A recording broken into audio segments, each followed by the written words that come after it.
Kwa majina naitwa Faraja Michael Komba, ni mjumbe wa bodi ya wakurugenzi, bodi ya kahawa Tanzania. Tuko hapa leo kwa ajili ya zoezi hili la ugawaji wa miche, na miche hii inagawiwa bure kwa wakulima wote wa zao la kahawa kwa mkoa huu wa Ruvuma na Tanzania kwa ujumla wake. Sisi kama bodi ya kahawa tumejipanga vizuri katika utoaji wa huduma hii ya miche bure kwa lengo la kuwapunguzia wakulima wetu gharama za ununuzi wa miche, lakini pia kuwawezesha waweze kuendeleza mazao yao bila kuwa na changamoto zingine. Kwa majina naitwa Luxford Cassian Yahule, ni mkulima, natokea kijiji cha Kibanga, lakini pia ninalima mashamba yangu ya kahawa mengine yako kijiji cha Ruhe. Nashukuru serikali kwa kutupatia miche bure. Sisi kama vijana kwetu ni fursa kubwa sana, kwa sababu tunapata nafasi ya kushiriki zaidi kwenye swala zima la kilimo. Hasa tukizingatia kwamba miche ni gari kuipata. Maana tukisema tuingize tena fedha tukanunue miche na mitaji hatuna, ndio kwanza tunaanza maisha kidogo inakuwa ni changamoto. Kwa hiyo kwa upande mmoja nasema kwamba ni shukrani kubwa sana kwa serikali yetu.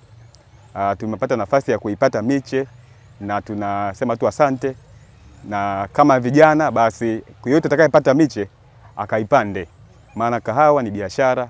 Kahawa tunapata ndio tutajenga uchumi. Kwa majina naitwa Andrew Chiwinga, ni afisa kilimo mkaguzi wa zao la kahawa halmashauri ya mji wa Mbinga. Tumeanza zoezi la ugawaji miche kwa tarehe ya jana, tarehe 23.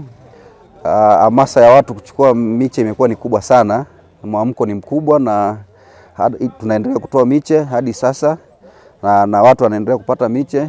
Kwa hivyo kwa miche hii ambayo watu wameshaanza kuipanda toka misimu iliyopita, imeonyesha inafanya vizuri na wakulima wameipenda kwa sababu inazaa kwa muda mfupi na inazaa kwa wingi sana. Kwa hivyo tunaamini kabisa kupitia miche hii ambayo inagaiwa, malengo ya serikali ya kuongeza uzalishaji yataweza kufikia ifikapo 2020-30.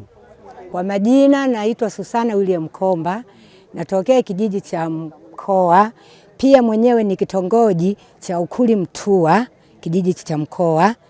Mimi ni mkulima. Nimechukua fursa hii, kwanza nashukuru sana, natoa pongezi kwa Mama Samia, kwa nyinyi viongozi mliokuja hapa leo, bodi ya kahawa, kuhusu kutugawe kuita wanawake na wanaume. Na mimi mwenyewe nilipewa fomu kaandike watu kwa ajili ya ugawaji wa miche ya kahawa.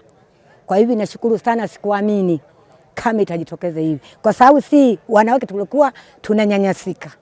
Kwa hivyo sasa hivi tutajitahidi, hii kahawa mnayotugawia tunaenda kupanda na tutatoa mafanikio. Pengine mtuachie hata namba za simu tuwapigie, tuseme jamani, ile kahawa miche mliotugawia imetuletea mafanikio haya na haya na haya. Mpaka sasa hivi si wanawake tunatosha. Kwanza nasema wanawake tunatosha. Sasa mimi pia ni kitongoji natawala wanaume. Kwa nini nisitawali kwenye shamba la kahawa?